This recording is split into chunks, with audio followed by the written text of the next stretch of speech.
श्री शिवाय नमस्तुभ्यम। कैसे मेरे प्यारे दोस्तों, आशा करती हूँ आप सब लोग अच्छे और स्वस्थ होंगे। तो आज मैं आपके साथ शेयर करने जा रही हूँ पशुपतिनाथ व्रत की शाम की पूजा की थाली और विधि। सबसे पहले हम इसमें बना लेंगे हलवे का प्रसाद। आपको जिस भी चीज का कोई भी मीठा प्रसाद बनाना है आप प्रसाद बना ले। मैं हलवे का प्रसाद बना रही हूँ। मैं इसको इतना बनाऊंगी कि 3 भाग में मैं इसको बांट सकूं। आप कम ज्यादा अपनी इच्छा के अनुसार कर सकते हैं। साथ ही मैं आपको एक और जानकारी दे दूं कि जो यह प्रसाद आपको बनाना है यह किसी और अन्य व्यक्ति को नहीं देना है। अगर आप घर में 2 व्यक्ति व्रत रख रहे हैं तो दोनों व्यक्ति का आपको अलग अलग प्रसाद बनाना है और इस प्रसाद को पूरे के पूरे को ही आपको प्रसाद में रख लेना है और 3 हिस्से आपको मंदिर में ही जाकर करना है। कहने का मतलब यह है कि इस प्रसाद में से आपको किसी और व्यक्ति को नहीं देना है। तो यह मेरी सुबह की जो थाली है वही, उसमें ही इतना सामान मैंने रख लिया था कि शाम को बच जाए, शाम की पूजा में मुझे अलग से ना रखना पड़े। बस साथ में मैंने 6 दिए रखे हैं जो कि मैंने आटे के बनाए हैं। आप चाहे तो इसमें मिट्टी के भी दिए बना सकते हैं। गोल बाती के आपको दीपक बनाने हैं, इस बात का ध्यान रखें। बाकी सारा जो प्रसाद है वह मेरा सुबह का ही जो सामग्री है वह है। साथ ही मैंने 3 दोने रखे हैं जिसमें कि मैं अपने जो प्रसाद लेकर जाऊंगी उसको 3 भाग में मैं बांट सकूं। तो यह है मेरी शाम की पूजा की थाली। साथ ही हम लेकर जाएंगे एक आसन। आप आसन हो सके तो अपने घर से ही लेकर जाएं, क्योंकि गुरुदेव जी कहते हैं कि आसन अपना ही होना चाहिए, तभी हमें उसका पूजा का फल मिलता है। तो अब हम अपना सारा सामग्री लेकर चले जाएंगे प्रदोष काल के समय में मंदिर में। और सबसे पहले अगर आपके मंदिर में अनुमति मिल जाती है शाम के समय अभिषेक कराने की तो अभिषेक अवश्य कराएं। सबसे पहले आपको जल से अभिषेक कराना है। उसके बाद अगर आपके पास पंचामृत है तो पंचामृत से अभिषेक कराएं। अभी सर्दियों का समय है तो पंचामृत खट्टा नहीं होता है, खराब नहीं होता है। गर्मियों में तो पंचामृत खराब हो जाता है, तो इसलिए मैं गर्मियों में पंचामृत का सुबह के समय ही अभिषेक करती हूँ, शाम को नहीं करती हूँ। लेकिन सर्दियों में मैं थोड़ा सा बचा लेती हूँ तो शाम को भी अभिषेक कर देती हूँ। तो अभी मैं सबसे पहले जल से अभिषेक करूंगी और श्री शिवाय नमस्तुभ्यम का ध्यान करूंगी। उसके बाद मैं पंचामृत से अभिषेक कराऊंगी। पंचामृत से अभिषेक कराने के बाद हमें वापस से शुद्ध जल से अभिषेक कराना है। इस बात का आप हमेशा ध्यान रखें कि वापस से शुद्ध जल से अवश्य आप अभिषेक कराएं। साथ ही हमें अलग से गणेश भगवान जी को, कार्तिकेय जी को, माता पार्वती को, नंदी भगवान जी को भी पंचामृत से अभिषेक कराना है और जल से भी अभिषेक इसी तरीके से कराना है। फिर उसके बाद हमें महादेव जी को जनेऊ पहनाना है जो हम लेकर आए हैं। अब हमें तिलक करना है। सबसे पहले हम गणेश भगवान जी के स्थान पर करेंगे, फिर कार्तिकेय जी पर, फिर महादेव पर। उसके बाद हम त्रिपुंड बनाएंगे, ओम लिखेंगे। जो भी आपकी श्रद्धा हो, जो भी आप महादेव को जिस तरीके से आप प्रसन्न करना चाहते हो अपनी भक्ति से, आप उस तरीके से महादेव जी को का आप श्रृंगार करेंगे। फिर गणेश भगवान जी को भी तिलक करेंगे, कार्तिकेय जी को भी करेंगे, माता पार्वती को भी करेंगे। साथ ही नंदी भगवान जी को भी हमें तिलक करना है। अगर मंदिर में त्रिशूल लगा हुआ है साथ में तो त्रिशूल को भी करना है। महादेव जी की 5 बेटियों का भी नाम लेना है। और फिर हमारे पास जो भी है, अष्टगंध है, अबीर है और लाल चंदन है, हमें उन सभी चीजों को महादेव को समर्पित करनी है, क्योंकि ये सभी चीजें महादेव की बहुत ही प्यारी होती हैं। तो अभी मैंने अपनी सारी चीजें जो भी मैं लेकर आई थी, सामग्री जितनी भी मेरे पास थी, मैंने कुछ भी उसमें से नहीं बचाया, क्योंकि मैं जितना सामान सुबह के समय रखती हूँ शाम को मैं उसमें से कुछ भी बचाकर घर नहीं लेकर जाती, जो भी सामग्री रखती हूँ। फिर मैंने सारी महादेव को समर्पित कर दी है। आपको भी ऐसा ही करना है, क्योंकि अगला सोमवार जब आएगा तो आपको फिर दोबारा से सारी सामग्री रखनी है, जो सुबह की भी पूजा हो सके और शाम की भी पूजा हो सके। हमें घर बचाकर नहीं ले जाना है, सिर्फ हमें घर बचाकर अपने हिस्से का प्रसाद लेकर जाना है। साथ ही जो एक दीपक हम बनाते हैं छठा, सिर्फ एक वो दीपक लेके जाना है जो हमें घर जाते समय अपने जो मुख्य द्वार होता है घर का उस पर समर्पित करना है। तो इस तरीके से हमें महादेव जी की पूजा करनी है। फिर हमारे पास जो सुबह के बचे हुए फूल हैं हमें वो भी महादेव जी को सारे समर्पित कर देने हैं। जो धतूरा है वो महादेव जी को अति प्रिय होता है, हो सके तो आप धतूरा अवश्य समर्पित करें। तो इस तरीके से जिस तरीके से सुबह को पूजा करते हैं उसी तरीके से शाम को महादेव जी की पूजा करनी होती है। हमारे भोले भंडारी बहुत ही शांत होते हैं, बहुत जल्दी प्रसन्न हो जाते हैं और मनोकामना पूरी करते हैं। तो इस तरीके से हमें यह पूजा करनी है। जैसे ही हम महादेव जी का सारा श्रृंगार कर देंगे, फूल समर्पित कर देंगे, भोग जो भी हम लेकर आए, कोई भी ऋतु फल हो हमारे पास, वो भी हमें महादेव जी को ही समर्पित करना है।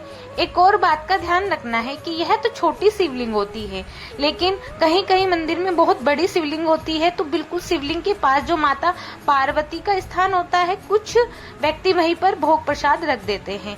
तो पंडित प्रदीप मिश्रा जी बताते हैं कि वहां पर भोग प्रसाद नहीं रखना चाहिए, उसको अलग रखना चाहिए। बस वहां पर आपको थोड़ा सा महादेव जी को स्पर्श करा के, उनका नाम लेकर, उनको ये कहकर कि ये मैंने आपको समर्पित किया है, आप इस भोग प्रसाद को स्वीकार करें, दूसरी जगह रख देना है। उस प्रसाद को आपको वहां पर नहीं रखना है। तो अब मैंने क्या किया, मेरी पूजा समाप्त हो गई।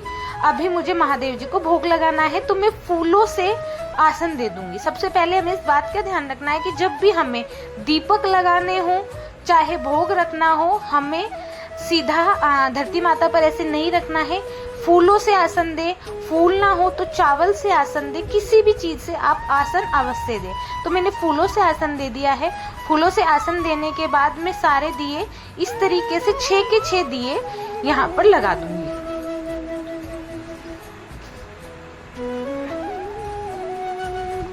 और दिए आप मिट्टी के भी ले सकते हैं, ऐसा नहीं है। अगर बाई चांस आपके पास मिट्टी के दिए ना हो तो आप आटे के दिए ले लें, चाहे छोटे साइज में हो चाहे बड़े साइज में हो।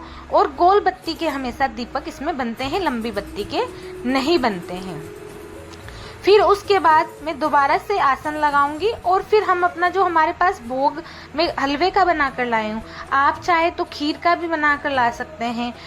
कुछ व्यक्ति ऐसे होते हैं जो शाम को अन्न खाते हैं, और कुछ ऐसे होते हैं जो बिना अन्न वाला व्रत करते हैं या सिर्फ भोग प्रसादी खाकर रह जाते हैं। तो आप अपनी इच्छा से इतना ही प्रसाद बनाकर लाएं जितना आप 3 हिस्सों में बांटकर आप उसको खा सके, क्योंकि वह आपको किसी और को नहीं देना है। तो आसन मैंने लगा दिया है। अब मैं अपने 3 दोने रख लूंगी, क्योंकि जो प्रसाद मैं बनाकर लाई हूँ बराबर 3 हिस्सों में मुझे वही मंदिर में ही बांटने हैं, घर से बांटकर नहीं लेके जाना है। कुछ व्यक्ति क्या करते हैं कि 3 दोनों में बनाकर ले जाते हैं, लेकिन ऐसे नहीं करना है। इसके करने से आपका जो व्रत है वो खंडित हो जाएगा।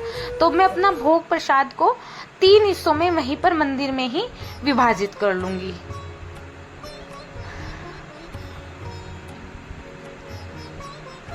तीन हिस्से हमें बिल्कुल बराबर बराबर लगाने हैं, ना कम ना ज्यादा। कोशिश करें कि बराबर ही तीनों हिस्से होने चाहिए।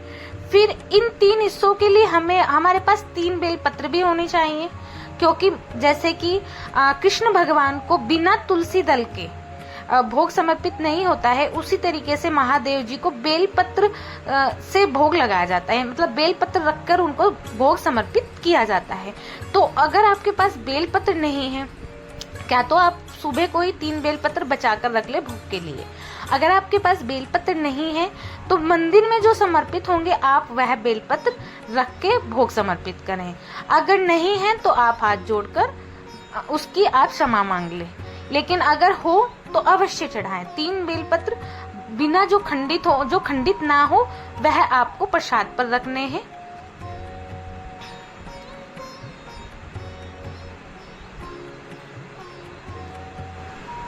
अब मुझे अपने सारे जो दीपक है वह प्रज्वलित करने हैं, तो अभी जो मैं दक्षिणा लेकर आई हूँ वह भी समर्पित कर दूंगी, और साथ ही अपने 5 दीपक प्रज्वलित करूंगी। 6 दीपक रखे हैं, लेकिन ध्यान रखें कि 5 ही दीपक प्रज्वलित करने हैं, 1 दीपक ध्यान से छोड़ देना है। कई बार क्या होता है कि हम जल्दबाजी में 6 के 6 दीपक प्रज्वलित कर देते हैं। तो कुछ लोग कहते हैं कि 1 दीपक मंदिर में से ही आप अगर एक्स्ट्रा बनाकर ले जाओ, लेकिन मैंने पंडित प्रदीप मिश्रा जी की कथा कई बार सुनी है, कई बार इस पशुपतिनाथ व्रत पर ही मैंने उनका कथा को समझा है, जाना है। तो उन्होंने कहा है कि इस तरीके से अगर आपसे गलती भी हो जाती है तो मान लीजिए कि आपका व्रत खंडित हो गया है। तो जब आप दीपक प्रज्वलित करते हैं तो इस बात का ध्यान रखें कि दीपक सिर्फ आप 5 ही प्रज्वलित करें। 1 दीपक आपको रखना वहां पर जरूर है, लेकिन आपको प्रज्वलित नहीं करना है।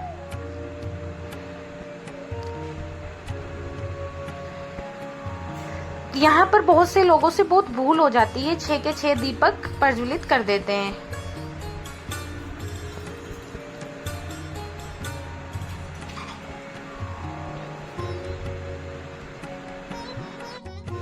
अब हमारे पास जो भोग रखा हुआ है उसके 2 हिस्से हम महादेव को समर्पित करेंगे और तीसरा हिस्सा हम भगवान को तीसरे हिस्से से भोग नहीं लगाएंगे। फिर जल से आचमन करेंगे, मतलब जल फिराएंगे 3 बार और हमारी यह आज की पशुपतिनाथ की व्रत की पूजा की समाप्ति हो जाएगी। श्री शिवाय नमस्तुभ्यम का ध्यान करते रहेंगे और आप चाहे तो 108 बार या जितने भी आपको श्री शिवाय नमस्तुभ्यम का ध्यान करना है कर सकते हैं। उसके बाद हम महादेव की आरती करेंगे और ध्यान लगाएंगे। आरती आप हमेशा खड़े होकर ही करें, बैठकर आरती नहीं करते हैं। तो यह आज की हमारी पूजा समाप्त हो गई है।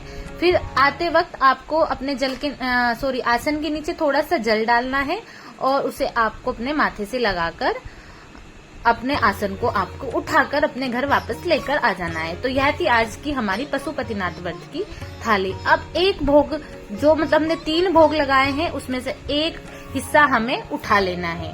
ठीक है, एक हिस्सा उठाने के बाद हमें अपनी उस थाली में रख लेना है। साथ ही जो 6 दीपक हमने लगाए थे, एक दीपक हमने जो प्रज्वलित नहीं किया है वह दीपक भी हमें अपनी थाली में रख लेना है। अब हमारे जो घर का मुख्य द्वार है, जैसे हम अपने घर में एंट्री करते हैं तो जो हमारा राइट हैंड होता है उस तरफ हमें एक दीपक प्रज्वलित करना होता है। तो सबसे पहले हम वहाँ पर थोड़ा सा जल बचाकर जरा सा जल लेकर आते हैं, उसको छिड़केंगे। उसके बाद वहाँ पर हम थोड़ा सा फूल से चावल से इस आसन देंगे और उसके बाद अपना जो छठा दीपक हमारा है उसको हम प्रज्वलित करेंगे और हाथ जोड़कर भगवान से प्रार्थना करेंगे कि हमारे घर में हमेशा सुख समृद्धि बनी रहे और आपकी जो मनोकामना है वह भी आप महादेव से पूरी करने के लिए प्रार्थना करेंगे।